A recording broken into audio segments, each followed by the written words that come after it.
Safety, of course, one of the many issues facing our city. Always and every couple weeks, we like to check in with Denver Mayor Michael Hancock for his perspective on some of the issues facing our city. Good morning, Mayor Hancock. Thanks so much again for waking up early with us.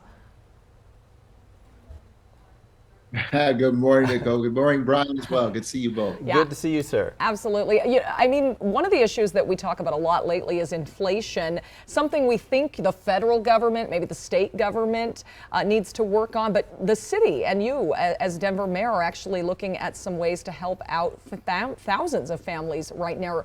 Can you break down some of the specifics of this plan?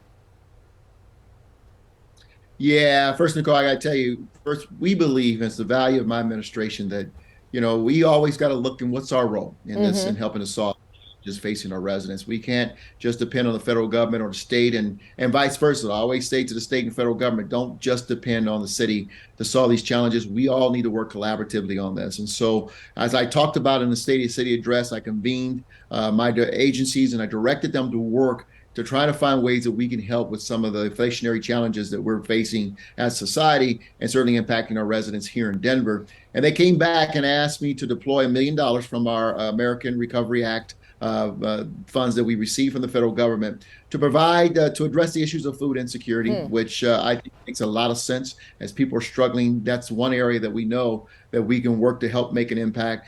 And so this food insecurity will help, I think, about 4,000 individuals in our city, providing food, providing cards, grocery cards that they can go and shop and feed their families, as well as food boxes. And we'll continue to deploy and beef up some of our other resources, including rent and utility assistance. We've been doing that for the past 4 or 5 years. Yeah.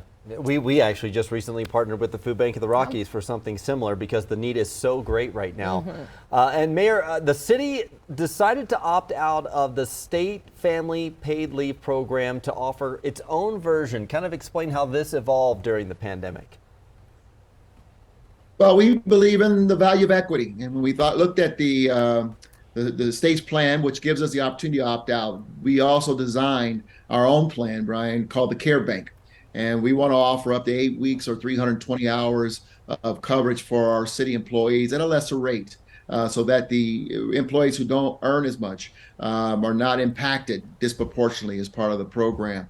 But we want to make sure we're able to take care of our employees if they have an individual challenge or a family member that they're caring for has a challenge. And I think that's what's critical. So on January 1, 2023, we will have the Care Bank start. Again, 8 weeks, up to 8 weeks, 320 hours available for our city employees. It is less expensive for our city employees, not as long as the state would allow under their law, but we don't want our city employees paying for something that, God forbid, they have to use. And they never use, for example, that they never use. And I think that's the critical point. This is a better plan for our city employees, certainly much more affordable and there for them. And we think gives them the coverage that they will need. Yeah.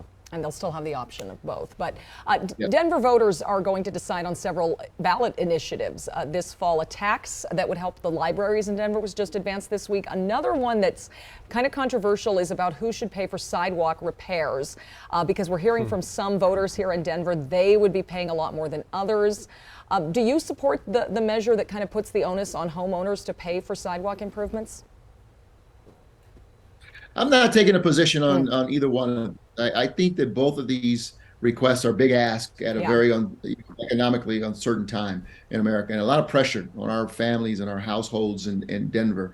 My only encouragement is for our residents to be thoughtful, to do their homework and really pay attention to what they're voting on and understand how it will impact their households. We have worked hard over the last decade to call on the federal and state government to work with us on infrastructure, including sidewalks, onto our residents. And we have now passed over $1.1 billion worth of bonds that's going to allow us to continue to work on our sidewalks. It's not as fast as some would like us to do, but we have to make these investments in our infrastructure, including sidewalks, to improve the quality of life and standard throughout the city. But I really just encourage residents to do their homework, pay attention to what they're being asked to vote on, because I think it will have an impact on all of us, once we make a vote of yes on these. Right. Yeah. Great advice to consider before heading to the ballot.